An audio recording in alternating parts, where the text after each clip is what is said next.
On est lundi 7, il est 14h30. Ce matin, j'avais un rendez-vous chez le cardiologue et après, je suis restée dans mon lit pour faire les patrons parce que cette semaine, nouveau patron, on va faire une barn jacket.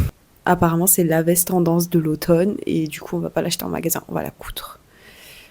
Et en gros, une barn jacket, c'est une veste de travail, si vous voulez.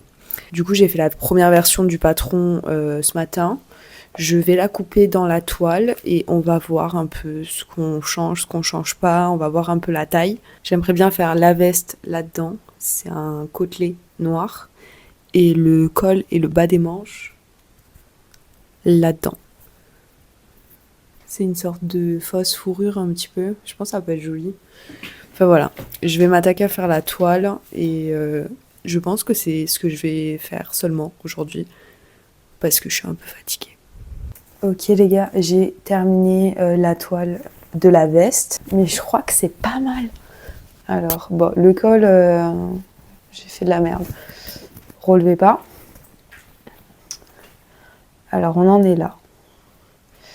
Je pense faire un bas de manche comme ça, retroussé, avec le même tissu que le col.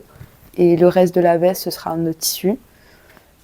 Là, j'ai mis une poche. Dans l'idée, 2 poches de chaque côté. Est-ce que je change un peu la taille peut-être? Je vais la fermer pour voir. Regardez pas cette manche.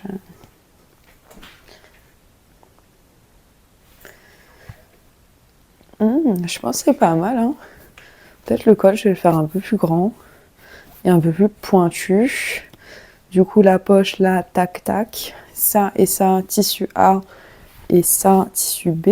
De dos, on est là. Je vais le monter différemment, le col, parce que là, je l'ai monté comme un vrai col, mais c'est un peu compliqué. Et comme ça, le tuto, il reste accessible pour les tout débutants en couture. Parce qu'après, ça va être la petite partie technique, entre guillemets. Là, je préfère mettre un zip que des boutons parce que c'est plus facile, pareil. Et la veste, elle sera pas doublée. Donc comme ça, il n'y a même pas à mettre une doublure. Et le poignet, c'est hyper simple à faire. Donc voilà, on en est là. Je vais modifier du coup mon patron sur l'ordi.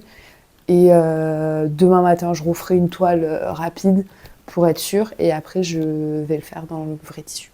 Ok, aujourd'hui, j'ai 3 grosses choses à faire. La première, c'est que je dois modifier le patron par rapport au prototype de la veste que j'ai fait hier. Il n'y a pas grande modification à faire, mais il faut le faire. Ensuite, je vais le coudre et filmer le tuto. Donc ça va prendre, je pense, quasi toute la journée.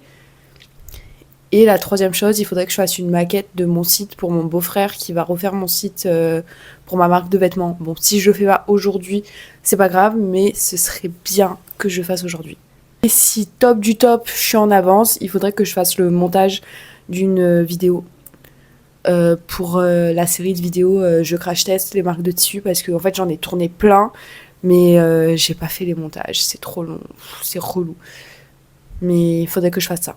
Donc c'est parti, je vais m'occuper du patron. Ça va peut-être me prendre 30 minutes, 1 heure et après du coup je ferai le tuto et je ferai la veste dans le tissu final et j'ai trop hâte. J'ai trop hâte là chez moi, il fait pas beau. Enfin, il fait pas beau, il fait froid, quoi. Il fait la température pour mettre cette veste. J'ai besoin, là. En plus, je suis de bonne humeur. Ce matin, mon mec, il m'a fait des crêpes. Du coup, je suis trop de bonne humeur. Et en plus, la veste, petit update, je l'ai fait essayer à mon mec. Et elle lui va trop bien.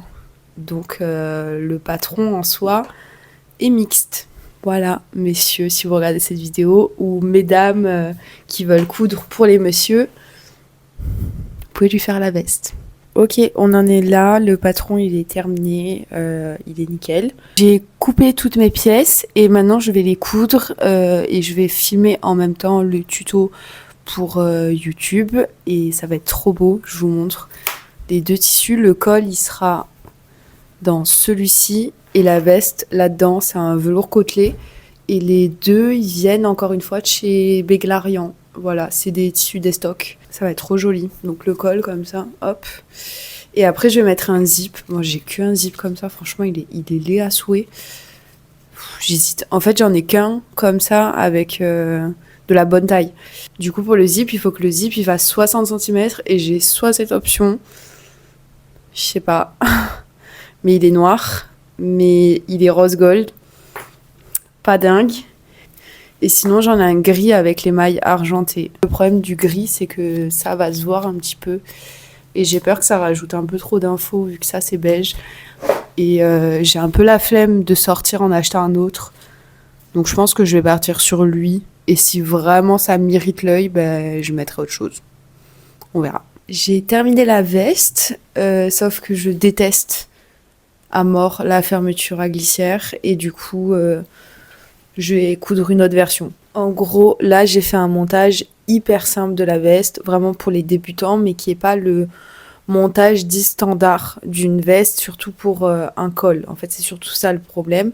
Enfin, le problème, c'est pas un problème, hein, chacun fait ce qu'il veut. Vous voyez bien, l'aspect final, il est bien en soi, il n'y a pas de souci. Mais quelqu'un m'a dit, je l'ai expliqué en story, et quelqu'un m'a répondu que ce serait bien d'avoir quand même le tuto de la version avancée.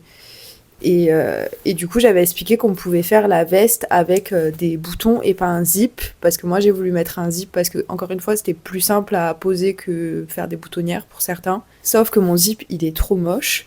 Du coup, j'ai envie de faire la version bouton. Comme ça, je vais filmer pour montrer comment faire la version boutonnière et je vais remonter le col comme un vrai col, comme on est censé l'assembler de base. Comme ça, il y aura les deux options dans la vidéo. Il y aura il y aura la version coup de la veste pour débutants et coup de la veste pour intermédiaire. Parce que là, vraiment, faut voir comment ça gâche tout. J'ai pas fait les ourlets encore, du coup. Mais sinon, elle est trop belle. Mais bon, le problème, c'est que ça nique tout. Je vais coudre la deuxième version. Je vais enlever mon zip, je vais enlever mon col. Il est 18h30. On va voir. Parce qu'en fait, ça me met au taquet temps de filmer des tutos parce que je fais plein d'allers-retours pour bien montrer toutes les étapes. Parce que si je devais le coudre moi toute seule sans vous le filmer, je le ferais plus vite, je mettrais moins d'épingles, ça prendrait moins de temps. Mais du coup, ça prend un peu de temps pour filmer le tuto. Ça m'a mis toute l'après-midi. Donc je vais voir. Je vais découdre mon zip et mon col. Et si j'ai l'énergie, je ferai la deuxième version aujourd'hui. Enfin, en fait, ça va être juste de rajouter une patte de boutonnage, de faire les boutons et remonter le col. Tout le reste de la veste va rester comme ça. Je vais pas recouper une veste et recoudre une veste. Mais voilà, on va voir parce que je suis fatiguée et aujourd'hui, j'ai vraiment mal à la tête. Bon, sinon, si vous avez un zip qui est pas rose gold comme moi, c'est très bien avec le zip et c'est très beau. Hein. C'est juste que moi, mon zip, il est horrible et que j'en ai pas d'autre. J'ai reçu un truc que j'attendais depuis trop longtemps. J'étais obligée d'ouvrir en vidéo. En gros, c'est le compte Instagram Index Magazine qui a lancé son premier magazine. Et je suis dedans. C'est un magazine sur l'upcycling, la mode éthique, etc. C'est une Toulousaine qui a écrit ça, une jeune Toulousaine. Et il y a plein de marques dedans. Et c'est trop sympa. Il y a Dapper Dan, Circe Design, c'est moi. Marie Baldec, Message Nomade, Maison Fantôme, Archive, Mila Textile, Postérieur, Ups and Sheet, Esther Manas et Soumeya Domnez. Je les connais pas tous, j'ai trop hâte de voir. Du coup, voilà, allez la suivre parce que franchement, c'est dingue de créer un magazine. Ça tue. C'est moi. Ah, ça, c'est ma copine. Et d'ailleurs, c'est moi là sur cette photo. Je dois tourner une vidéo pour Insta. Et je vais tourner une vidéo YouTube sur mon parcours. Voilà, je vais faire ça. Ok, il est 16h. Je vais faire la deuxième version de la veste parce que j'ai fait les modifs sur le patron. Et je vais faire la deuxième version avec la patte de boutonnage. Le col, il est comme ça. Et en fait, je vais rajouter une croisure pour faire la version avec la patte de boutonnage. Bonjour! Il est 15h30, je viens de terminer la veste. Enfin, il me manque juste à mettre les boutons, mais je le ferai après. Je vais aller manger parce que j'ai faim. Et après, j'irai faire 2-3 photos de la veste. Il faut que je trouve une tenue qui va bien avec. Si j'ai le temps, je ferai les fichiers A4, les différents formats des patrons. Sinon, je le ferai demain. Parce que pour rappel, je sors les patrons le vendredi maintenant et pas le dimanche. Du coup, je dois m'activer en fait. Les gars, j'ai essayé en rapide en fait la veste avant d'aller manger pour voir si c'était moche ou pas. Et en fait, c'est trop beau. J'adore. Bon, elle est pas repassée parce que, pour rien vous cacher, mon chien, il a dormi dessus hier soir. Du coup, elle est toute froissée. Et j'ai un pull XXL en dessous. Donc ça fait pas très beau, il faut que j'essaye avec autre chose. Mais voilà, il me manque les boutons à mettre.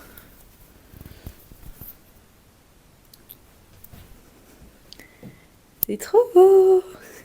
Je vais mettre des petits boutons cœur comme ça, parce que c'est les seuls gros boutons noirs que j'ai.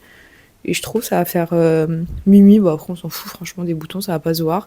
Il y a que mon mec qui va râler, parce qu'il voulait m'emprunter la veste, mais du coup, il va râler que j'ai mis ça. Mais tant pis, là, qu'à savoir coudre celui-là. Ok, du coup, j'ai pris des photos, je vais les mettre sur mon ordi pour vérifier que tout est bon. Et comme ça, si c'est pas bon, bah, il fait encore jour et je peux reprendre des photos rapides. Et si c'est bien, je les poste sur Insta tout à l'heure. Et du coup, voilà, la veste, franchement, j'aime trop.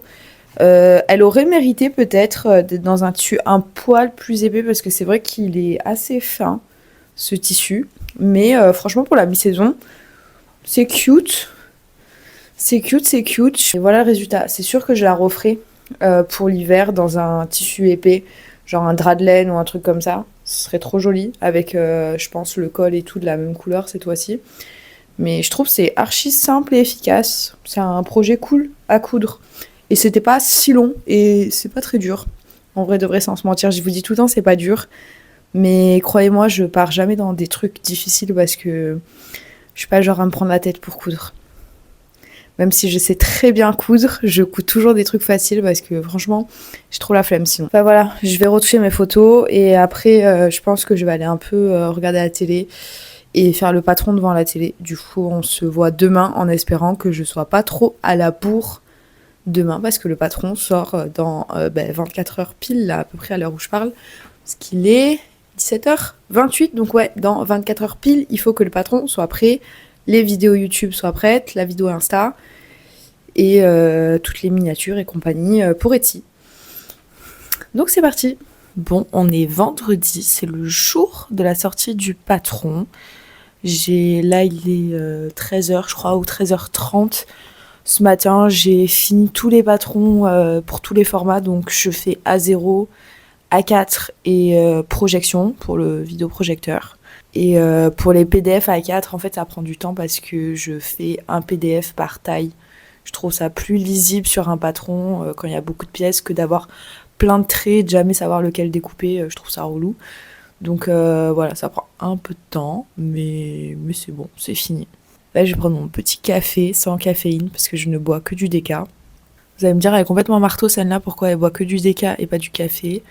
En fait, j'ai des soucis de cœur et du coup, c'est pas très recommandé de boire de la caféine, mais j'adore le goût du café. Donc depuis des années, je ne bois que du déca et je ne fais même plus la différence maintenant. Et au moins, j'ai pas le cœur qui tambourine dans ma poitrine. Donc voilà, on est team déca ici. Vous allez voir, j'ai le manteau et tout chez moi. Franchement, j'ai super froid. La semaine prochaine, je vous le dis direct, on fait des pulls. Parce que franchement, j'en ai marre. J'en ai marre de cette température. À savoir que je vis dans le sud et que normalement, à cette époque-là, il fait encore 25 degrés facile. Et là, il fait super froid. Et je suis super frileuse aussi. Et chez moi, c'est très mal isolé. Donc, on sent le froid direct. Enfin, voilà. Il me manque... j'ai fait mes miniatures aussi ce matin. En fait, là, grosso modo, il me manque juste à faire les montages des 2 vidéos. Franchement, on est assez large dans le timing. Et après, j'aimerais bien avoir le courage de ranger un peu mon bureau, parce que j'ai fait un peu un dégât, sans vous mentir. Du coup, on va profiter de cette pause café pour faire une petite séance papotage. Parce que j'ai des sujets à aborder, j'aimerais bien avoir vos avis là-dessus. Ça y est, ça se transforme en podcast, cette chaîne YouTube, c'était sûr. Je suis trop une pipelette. C'était sûr que ça allait finir comme ça. Mais en fait, je suis un peu en remise en question de mon contenu sur Insta actuellement. Parce que le seul contenu que je produis, en tout cas à 90%, c'est cette histoire de on refait notre garde-robe. Et en fait, j'ai peur de dévier dans le délire de la marque de patron, alors que c'est pas l'envie que j'ai.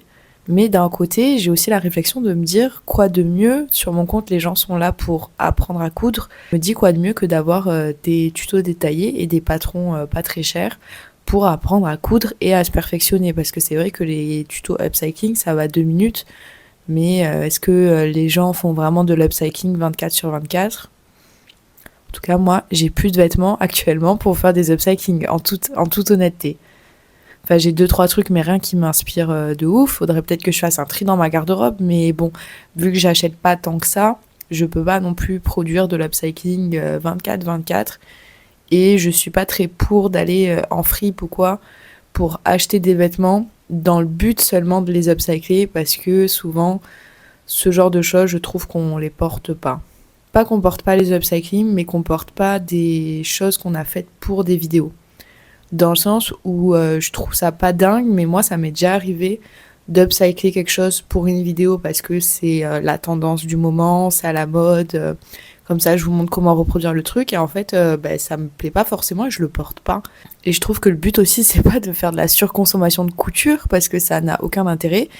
Et c'est une perte de temps et un peu d'argent aussi. Du coup, même si c'est de l'upcycling, en soi, c'est des trucs soit qu'on a acheté pas très cher, soit des choses qu'on a déjà et que du coup, on n'utilise pas.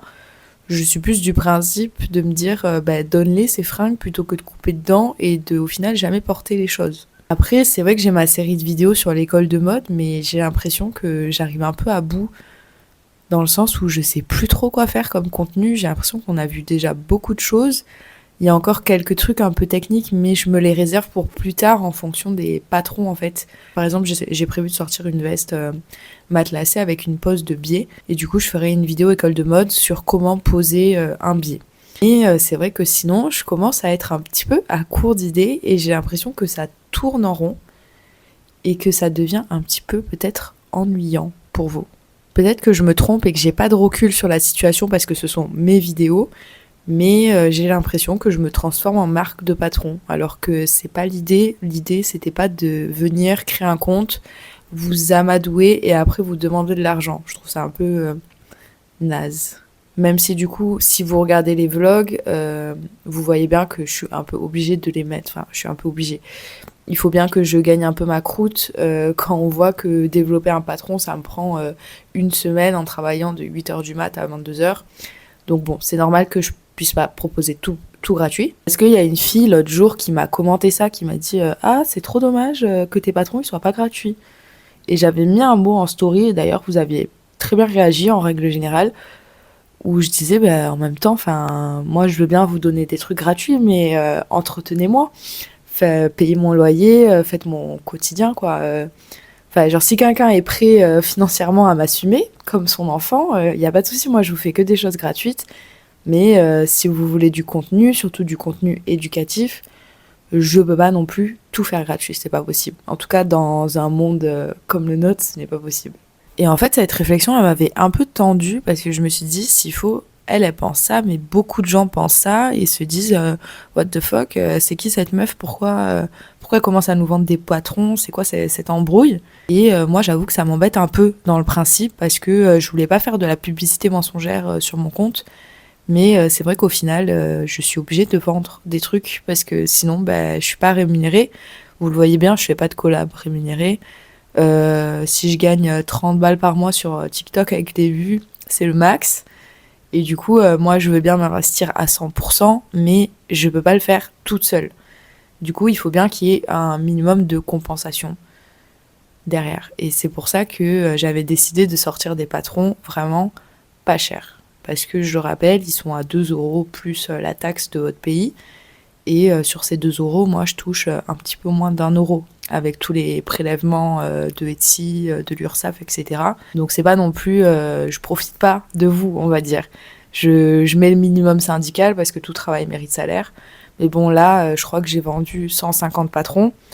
Donc depuis le début, j'ai gagné 150€ en un mois. Voilà, on va pas se mentir avec ça. Avec 150€, on vit pas pendant un mois. Donc voilà, je sais pas, je suis un peu embêtée. Je sais pas trop si je commence à prendre une mauvaise tournure et que je m'égare ou non. Même si moi, je trouve que dans le principe, c'est sympa ce que je fais. Je me dis, les gens, ils suivent la création d'un modèle. Ils ont un patron pour 2 balles. Enfin, 2 balles, voilà, c'est pas grand-chose. Ils ont un tuto détaillé derrière. Ensuite, tout le monde peut m'envoyer un message s'il a une question technique, une question sur n'importe quoi. Moi, je réponds toujours. Donc, je me dis, en vrai, ça va, c'est rentable. Genre, si t'as envie de coudre, si t'as envie d'apprendre à coudre, c'est un bon compte pour apprendre à coudre parce que tu vas apprendre à coudre avec moi et en plus pour pas trop cher en soi. Et on va dire, je sais pas, les patrons, imaginons j'en sors 20 quoi, tu vas dépenser 40 € si tu veux refaire entièrement ta garde-robe en achetant des patrons. On va dire c'est quand même assez rentable en sachant que un patron en général, un patron PDF, c'est plus aux alentours des 10 € dans le commerce ou même sur Etsy, etc. Après, j'avoue que je me suis un peu aussi posé la question de est-ce que je suis pas en train de faire de la concurrence déloyale aux autres marques de patronage, parce que moi, du coup, j'ai une autre marque à côté, donc une marque de vêtements, et j'avoue que quand des marques arrivent de nulle part et mettent des bas très très bas, du coup, pour défier la concurrence, on va dire, bah moi, c'est un peu un truc qui m'énerve parce que c'est pas le juste prix. Et j'ai aussi cette réflexion de me dire, bon, bah, je l'ai fait pas cher, je l'ai fait 2 €, mais est-ce que derrière, je suis pas en train de faire de la concurrence déloyale à d'autres marques de patronage en les proposant à si bas prix? Je suis un peu perdue parce que moi, j'aime bien ce que je fais actuellement, mais c'est vrai que je me demande si je suis pas en train de perdre totalement mon audience à être partie dans ce virage à 360 et que du coup, les gens sont plus intéressés. Mais après, est-ce que faire du contenu couture pour faire du contenu couture, c'est intéressant? Je sais pas trop, parce que moi, je peux vous en faire des upcycling si vous voulez. Je peux récupérer. Des fois, j'ai des messages de personnes qui me disent ah, tu veux récupérer mes fringues pour faire des upcycling et tout, je te les donne gratuitement. En soi, il n'y a pas de souci, je peux faire ça, mais après, il y a aussi une question de responsabilité. Est-ce que je pousse pas à la surconsommation en upcyclant tout et n'importe quoi juste pour faire du contenu? Alors que là, je fais une série de vidéos où je crée certes beaucoup de vêtements, mais c'est des vêtements que je vais porter, qui sont bien coupés et qui vont refaire ma garde-robe capsule, entre guillemets. Donc c'est des choses utiles que je vais utiliser.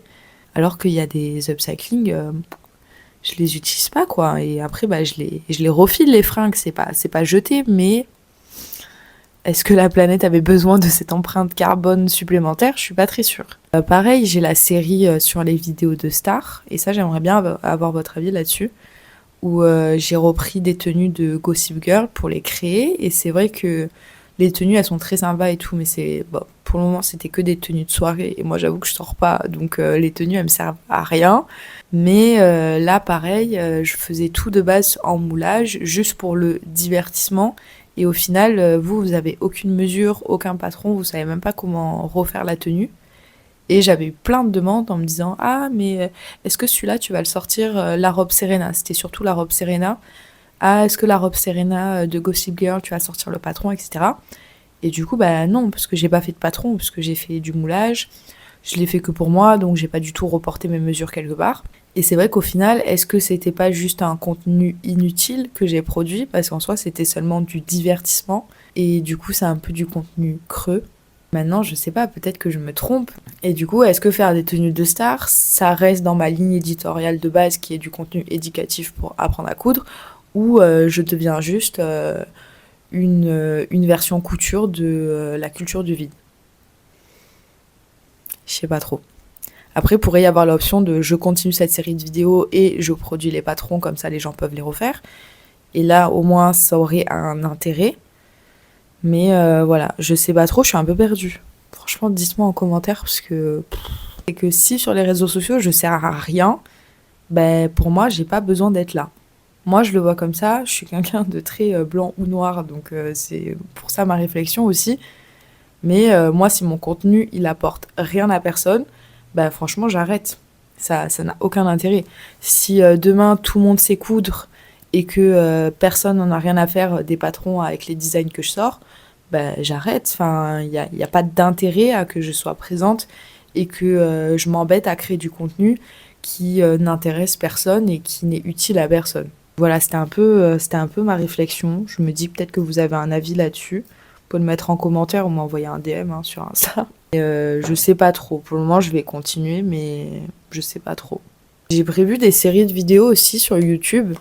Attendez, j'ai fait une liste. En fait, de base, je voulais pas faire YouTube parce que j'étais pas du tout à l'aise de parler face à une caméra. Au final, ça va, j'ai vlogué toute la semaine et maintenant, je crois que je me suis un petit peu décoincée.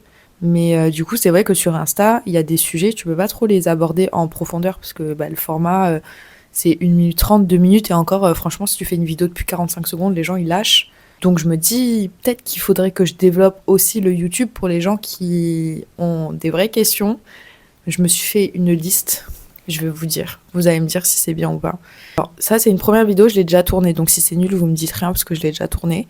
Donc, c'est mon parcours scolaire jusqu'à être actuellement styliste modéliste avec une marque de vêtements en freelance et créatrice de contenu. Ensuite, autre idée.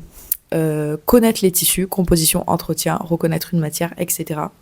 Ça, c'est un truc qu'on me demande beaucoup, mais sur Insta, je vois pas comment je peux vous expliquer ça en 1 minute 30, parce que c'est pas que c'est galère, mais il y a plein d'infos, et franchement, si c'est juste pour parler vite, et que rien rentre dans vos têtes, je trouve que c'est inutile. Ensuite, j'ai comme idée où choper son tissu, toutes les adresses, et ça rejoint un peu ce que je fais sur Insta avec les je teste, avec la série de vidéos, je teste les sites de tissus en ligne pour vous, parce qu'à savoir que moi, j'achète que du tissu en ligne depuis des années, et ça fait grave l'affaire, franchement.